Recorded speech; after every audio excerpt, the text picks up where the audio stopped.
and welcome to another segment of Accounting 101. My name is Dr. Annette Moultrie, and let's see what we have in store for you in this video. But before we proceed with the video, I need you to click on the subscribe button. Click on the thumbs up button below. Also, click on the notification bell so you'll be notified of upcoming videos. Welcome back. This is part 2 of Chapter 9, Receivables, Part 2. We will begin with Learning Objective 9.3. Apply the allowance method for uncollectibles and estimate bad debts expense based on the percent of sales, percent of receivables, and aging of receivables methods. So how are uncollectibles accounted for when using the allowance method? The allowance method is based on the matching principle. Thus, the key concept is to record bad debts expense in the same period as the sales revenue.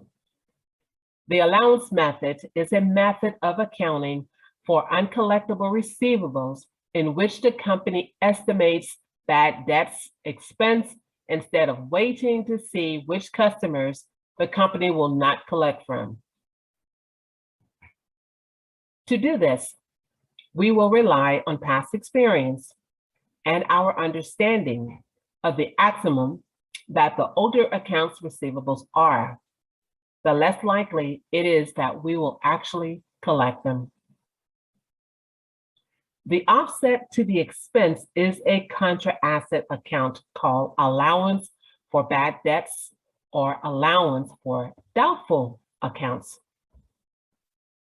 The allowance for bad debts is a contra account related to accounts receivable that it holds the estimated amount of uncollectible accounts. The allowance reduces the asset accounts receivable. The net realizable value is the net value a company expects to collect from its accounts receivable. Net realizable value is accounts receivable less allowance for bad debts.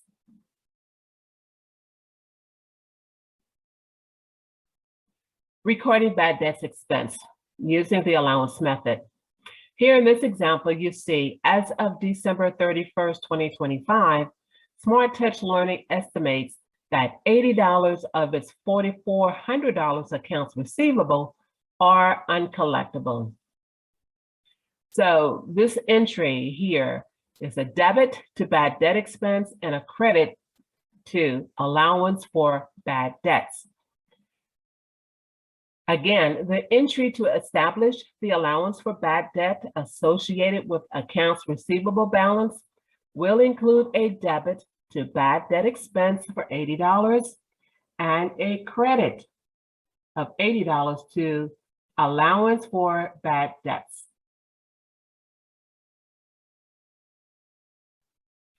Accounts receivable will be reported on the balance sheet, but it will now be shown at the net realizable value.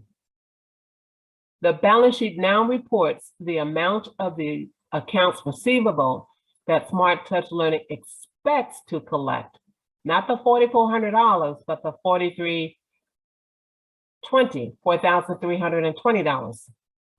The contra account allowance for bad debts is subtracted from accounts receivable, showing that although $4,400 is owed to Smart Touch Learning, the company estimates that $80 of that accounts receivable will be uncollectible.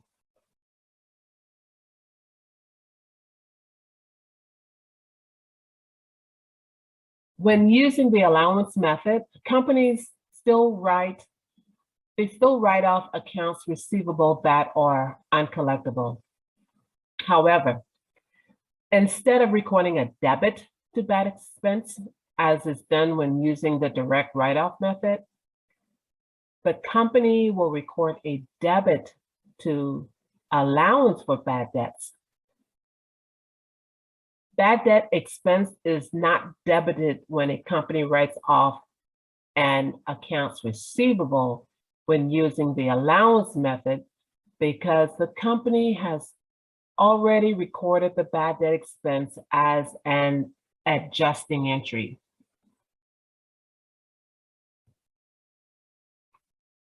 Here we see in this example, on January 10th, 2026, Smart Touch Learning determines that it cannot collect a total of $25 from its customer, Sean Clock. Okay, so the allowance for bad debt account is debited for $25, and accounts receivable, Clock account, is credited for $25.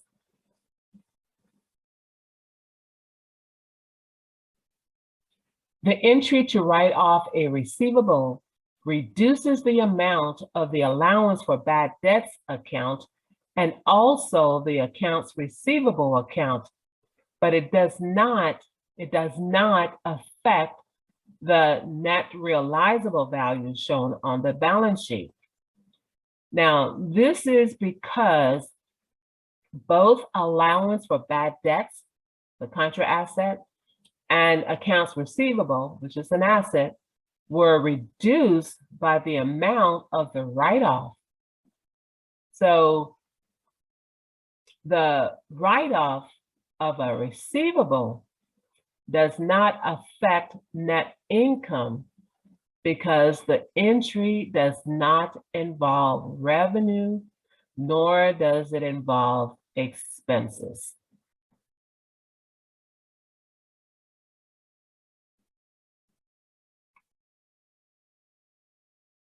Recovery of accounts previously written off using the allowance method.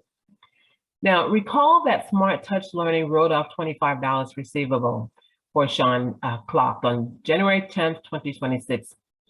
Here it is, March 4th, 2026, and Smart Learning unexpectedly received that $25 cash from the customer. So here you see on March 4th, there's a debit to accounts receivable and a credit to allowance for bad debts. Here they received the cash, $25, so the cash is debited and accounts receivable is credited. So here you see this entry will reverse the earlier write-off. Okay, the second entry here shows that the cash is received and it reinstates the accounts receivable account.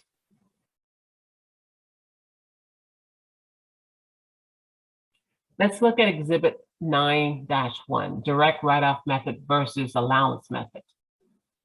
So this exhibit shows the journal entries that are recorded when using both the direct write-off method and the allowance method of accounting for uncollectibles. Now let's look at the differences between those two methods. Remember that when using the direct write-off method, the business does not use an allowance account, and this method does not conform with GAAP. Here on the left side, you have the direct write-off method, and then on the right, you have the allowance method. So with the write-off for uncollectible account, you have a debit to bad debt expense and a credit to accounts receivable. But on the allowance method, there's a debit to allowance for bad debt and a credit to accounts receivable. This example here shows the recovery of accounts previously written off. Again, this is the direct write-off method, and this is the allowance method.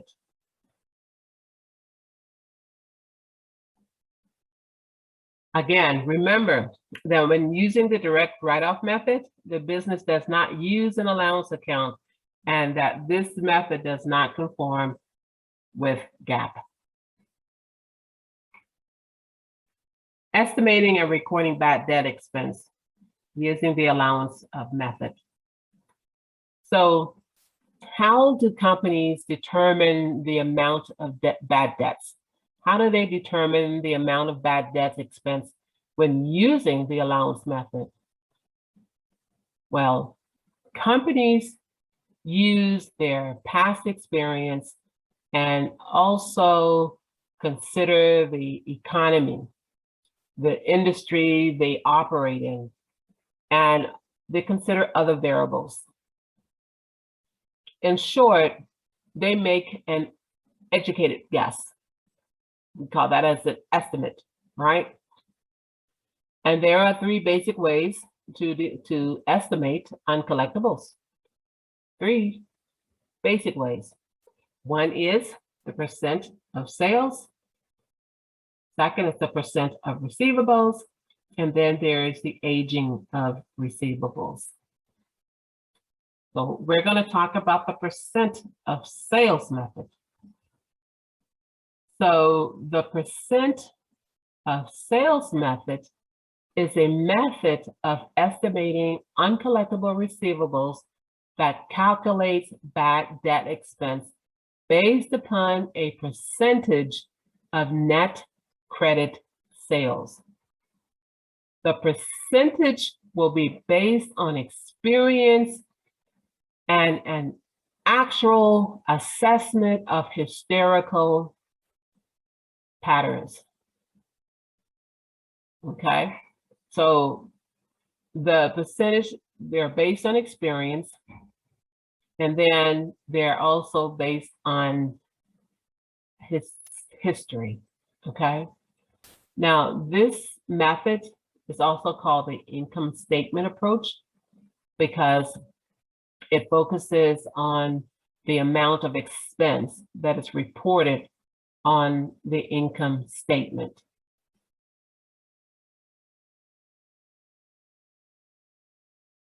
Here in this example, Smart Touch Learning uses the percent of sales method to account for uncollectibles. Past experience suggests that 0.5% of credit sales will be uncollectible, which amounted to $60,000. So here, the percent of sales method, bad debts expense is equal to net credit sales times the percentage. Okay. They have the 60,000 and they estimate that 0.5% of credit sales will be uncollected. So Smart Touch Learning bad debt expense is $300 based on the percent of sales method.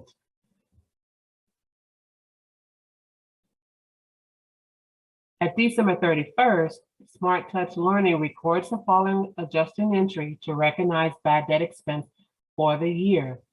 So the $300 is debited to bad debt expense, $300 is credited to allowance for bad debt. So when using the allowance method, the only time bad debt expense is recorded is in an adjusting entry. Only when using the allowance method, the bad debt expense is recorded as an adjusting entry.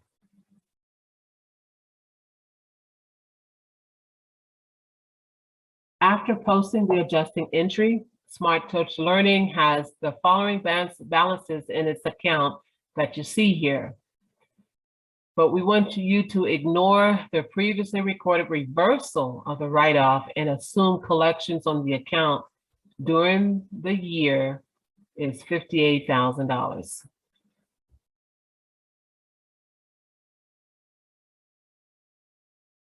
So you have here where it shows the balance sheet accounts receivable, net credit sales $60,000, right? And then you have your $4,400 balance as of January 1st. There was $25 write-off, $58,000 collection. So as of December 31st, 2026, it shows a balance of $6,375. The allowance for bad debt shows a balance of $355. And on the income statement, the bad debt expense shows a $300 balance on December 31st.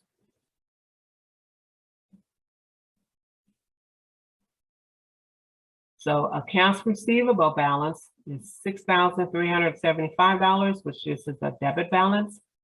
Allowance for bad debts has a $355 credit balance, and bad debt expense has a $300 debit balance.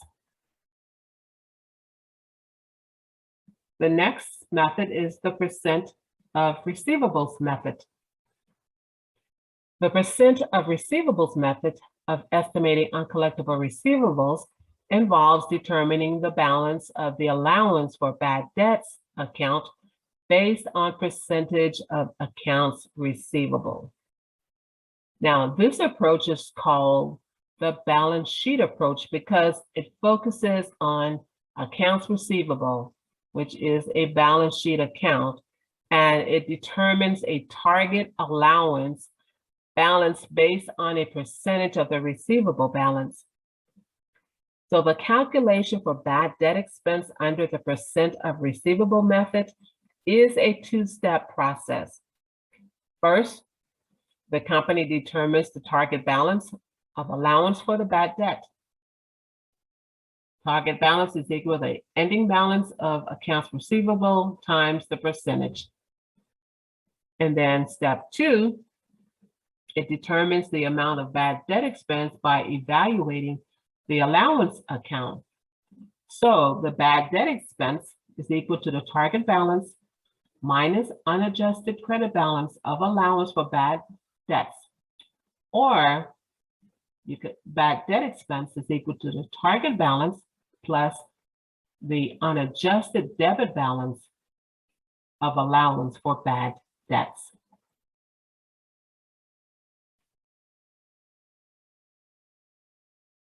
Here you see in this example, on December 31st, 2026, Smart Touch Learning's unadjusted accounts receivable balance is $6,375, and 4% of accounts receivable is estimated to be uncollectible.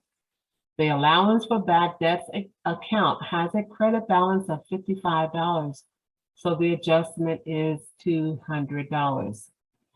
So in step one, the company determines the target balance for the allowance for bad debt account, and that is $255. How did they get the $255?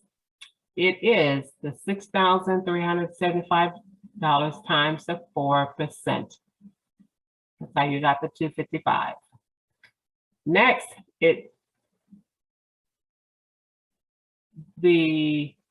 step two, the bad debt expense adjustment must be calculated based on the target balance.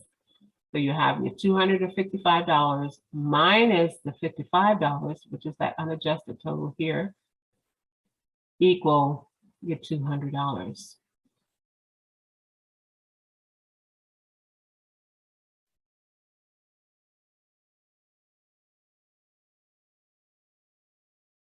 Smart Touch Learning records the following adjusting entry on December 31st to recognize bad debt expense for the year. So on December 31st, Smart Touch Learning records a debit to bad debt expense and a credit to allowance for bad debts for $200 to recognize bad debt expense for the year.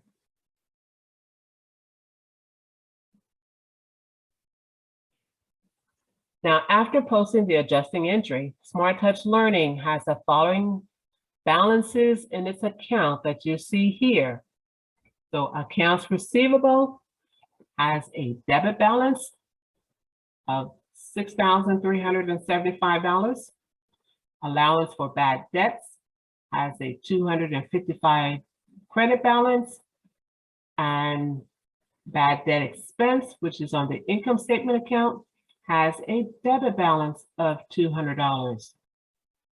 Notice here that the allowance for bad debt has a credit unadjusted balance because the company overestimated the bad debt expense and has written off less accounts receivable than it expected during the year.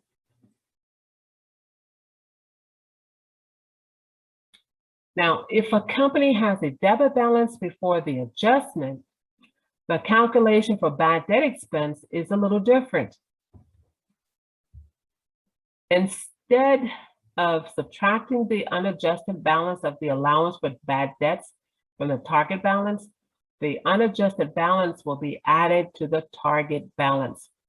Here you see in this example, Martin's Music has a debit balance in its allowance for bad debts account of $150.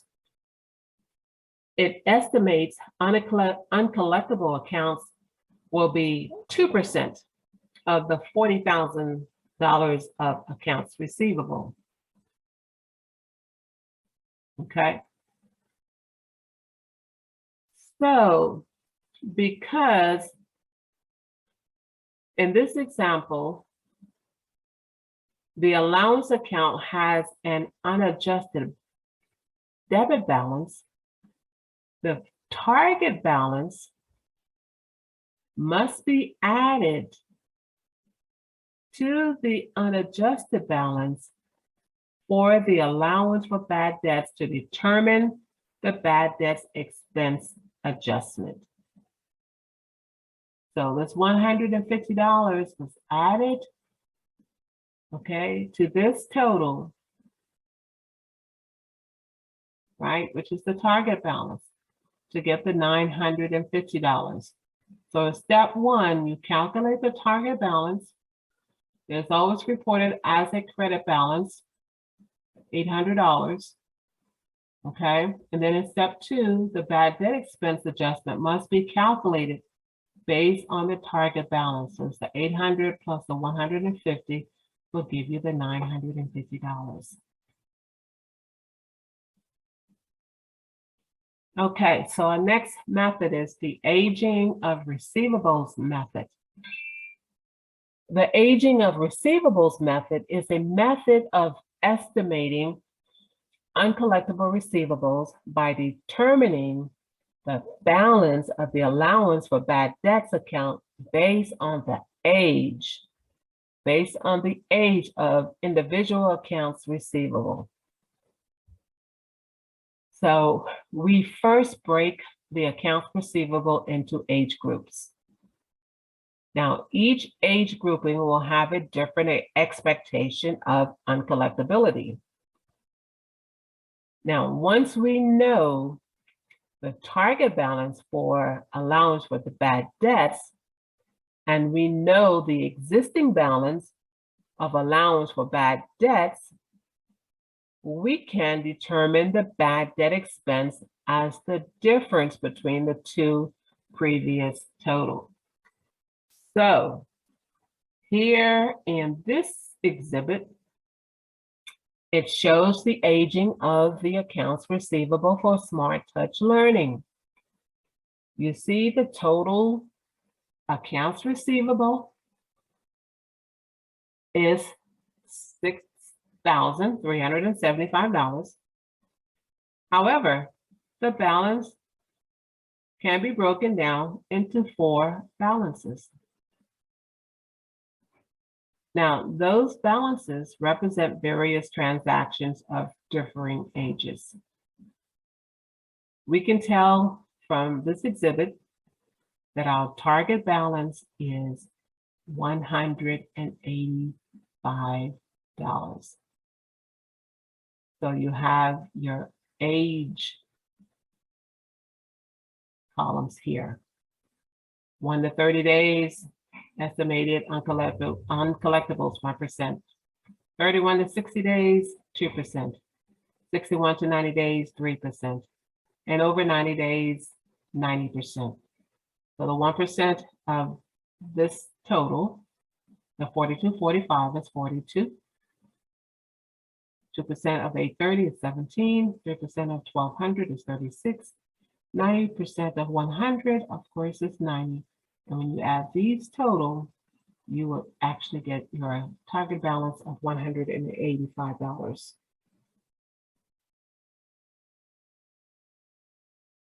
The procedure for recording the year-end adjusting entry under the aging of receivable methods is similar to the percent of receivable method.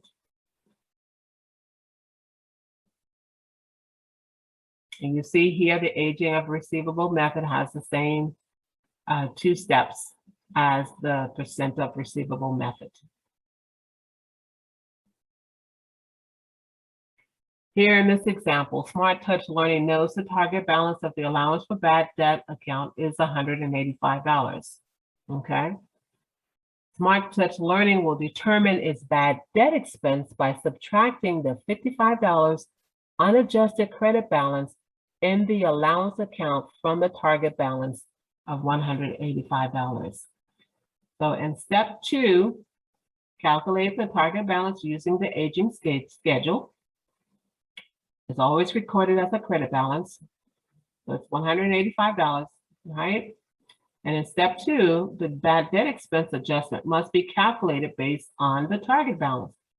So the target balance here, 185, you subtract the unadjusted balance of $55 will give you the $130 adjustment. So the $130 will be debited from bad debt expense and credited to allowance for bad debts.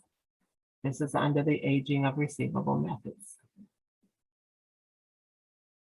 Now, after posting the adjusting entry, Smart Touch Learning has the following balances that you see here in their accounts. Accounts receivable has a balance of $6,375. Allowance for bad debts has a credit balance of $185. And the bad debt expense has a debit balance of $130.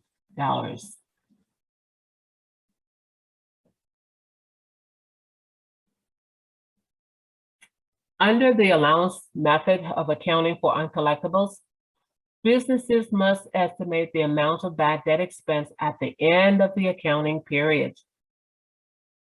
This is done using either an income statement approach or the percent of sales or the balance sheet approach, which is the percent of receivables or the aging of receivables.